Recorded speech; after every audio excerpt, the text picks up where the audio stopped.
Welcome to my channel, Tessa Koller Art. I'm Tessa, and in this tutorial, I'm going to show you guys and teach you guys how to distinguish textures in a portrait, from hair to skin to clothing.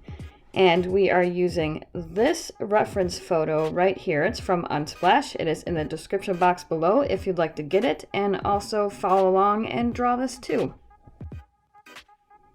Make sure to like and subscribe so that you don't miss a video, and so that I can keep creating these tutorials for you and teaching you guys everything I know about all kinds of mediums in art.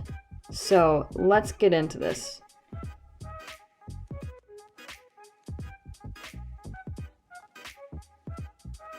In my last video, I talked all about how emotions are really in the eyes.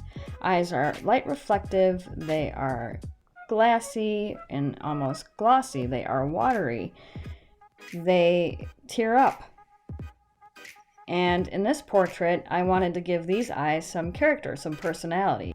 But it's not until the very last details of a drawing, when I'm actually in the finishing details of a portrait, when the eyes really take shape and look the way I want them to look and are alluring and the correct texture.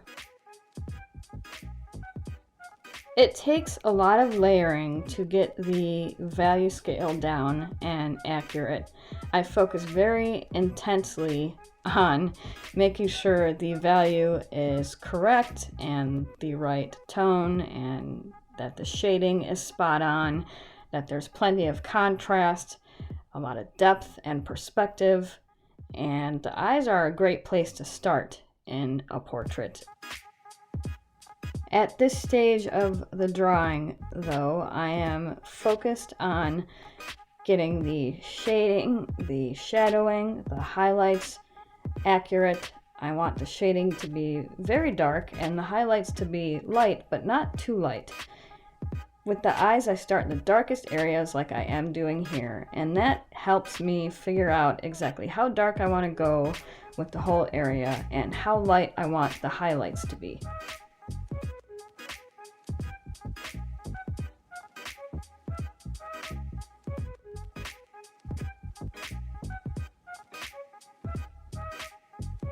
The blending stump is such an amazing tool for dragging the charcoal, for spreading the charcoal and blending it and smoothing the medium out as you're applying it. It creates a very nice skin texture. And what's nice about the blending stump is it's very versatile in the kinds of textures that you can create with it, which, as we go along with this drawing, you'll see exactly how versatile this beautiful blending stump is.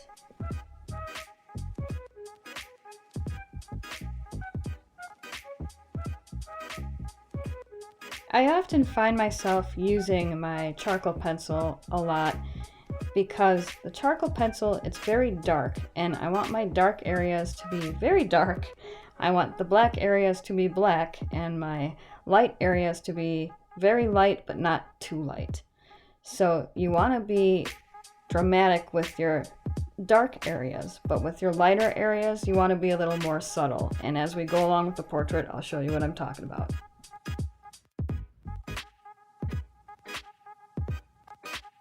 Now I want to discuss my process here for how I get these broad value scales and the approach that I take with the order of operation I use the mediums. By that I mean what I use first, second, and third to get the textures that I am aiming to get.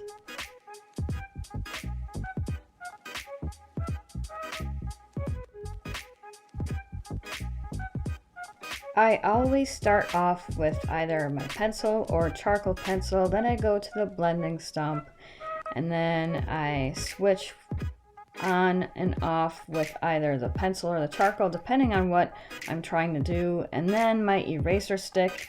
And after my eraser stick, I use my pencil or my charcoal pencil, and it's really a process. You want to make sure that your highlights aren't looking like cutouts, and that your shadows are looking smooth and the transitions are smooth between the shadows and the highlights.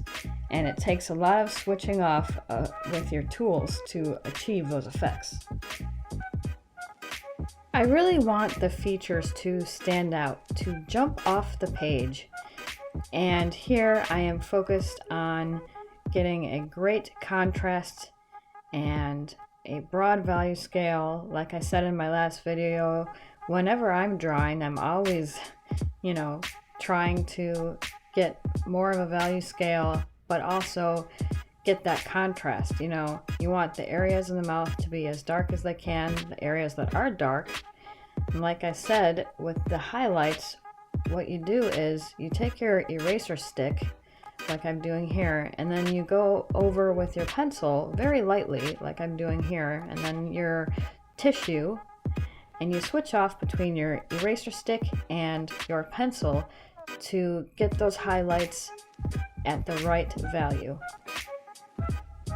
If you want your entire drawing to have personality and to look very realistic, you want to take the time to get these very subtle details and transitions with the highlights and the shadows like I'm doing here. I actually took the time to go in with my eraser stick and get those itty bitty details from the little scar above her lip to those easy transitions between the highlights and the shadows. It's a process, it takes time, but once you get it down, you'll see it is just so absolutely beautiful.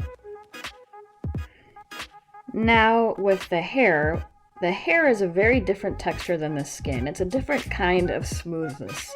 There are hair strands and those textures to consider, the way light and shadows hit those hair strands, and how you go about translating those highlights and shades and shadows in the hair to give the skull, the head, that form and structure. I want to stress the order in which I use my tools. How I go from my charcoal pencil to my blending stump to my eraser stick, or I'll start with my pencil and go to my tissue and then eraser stick. But you'll see, like I said earlier, the blending stump and how versatile it is. You can get a lot of textures, different textures between the skin and the hair with it. It's really just about how you use your different tools and the order in which you use them. The eraser stick is such a great tool to use with the hair and also clothes too. But the eraser stick gives you that opportunity to capture and to get those hair strands and to not focus on getting every single hair strand, because you can't do that. Hair is messy, there's flyaway hairs. The eraser stick just allows you to get those details and that realism, to help you get the hair the way it actually is.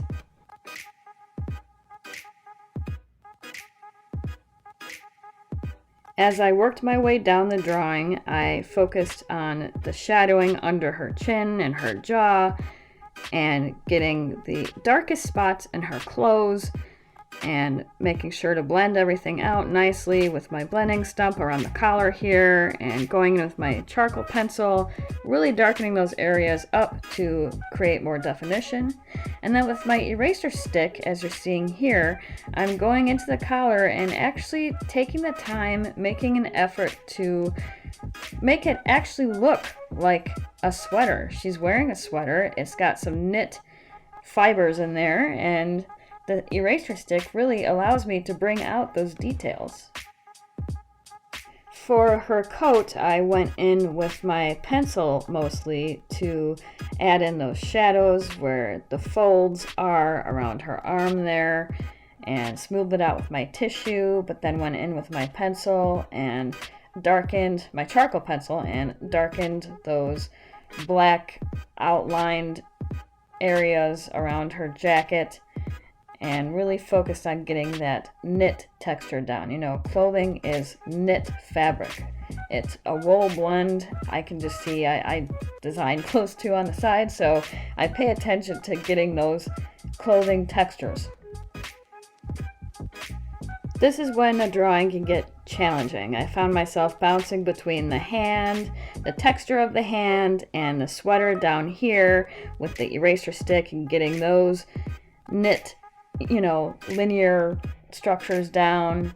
Here I'm going in with my eraser stick again, like you saw me do with the collar and the sweater, and see how I'm trying to make it look more, not just textured, but a little more grainy, making it look like fabric. At the same time, I'm being conscious about how light is hitting the coat, how light and shadows are, and being a little more dense with my application and how I use my eraser stick, especially around the hand here where there's that highlight around her thumb, and then going back with my pencil to smooth that highlight out and my tissue to also smooth it out even more.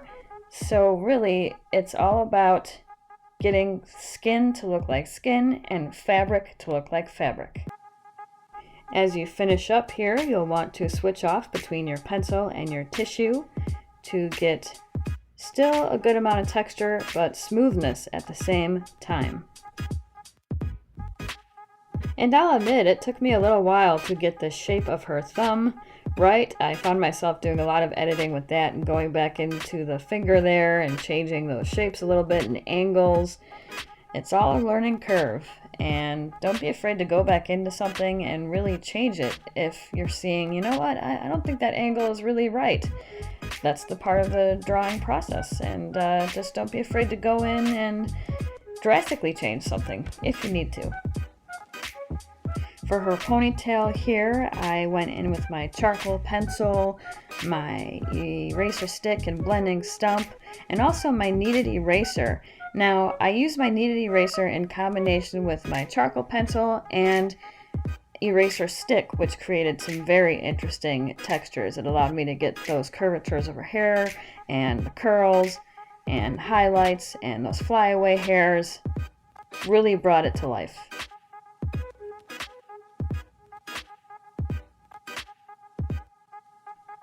In the finishing details, that's when I go into some areas where some definition might have gotten lost. Like her jawline here, I had to take my eraser stick and reduce that very thick shadow with my eraser stick, pencil, and my tissue and my charcoal pencil. Here, I went into her earring and I drew in that shadow on her neck there. It's those details that will make your drawing stand out, will give your drawing depth. This stage of the drawing takes longer than any other stage because I spend the time to darken areas that need to be darkened. I go in with my eraser stick and add that sliver, that highlight, and shadow or darken any areas around the face that I feel need to be darker or a little bit lighter. It's the values that I'm really focused on and making sure I have a lot of values in her face. A lot of artists forget that when you're doing a portrait, when you're drawing a portrait, it is a structure you are actually drawing.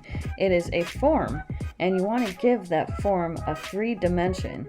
And focusing on those little details, putting those little details in, will make all the difference in the world for your drawing. I even went in and redid the shadow underneath her glasses here, added some more highlights around her glasses, and added the nose ring very subtly with my eraser stick and charcoal pencil. Then I penciled in her mole and minimized that a little bit with the blending stump and the eraser stick, and then highlighted her eyes a bit, and I was satisfied with the final result.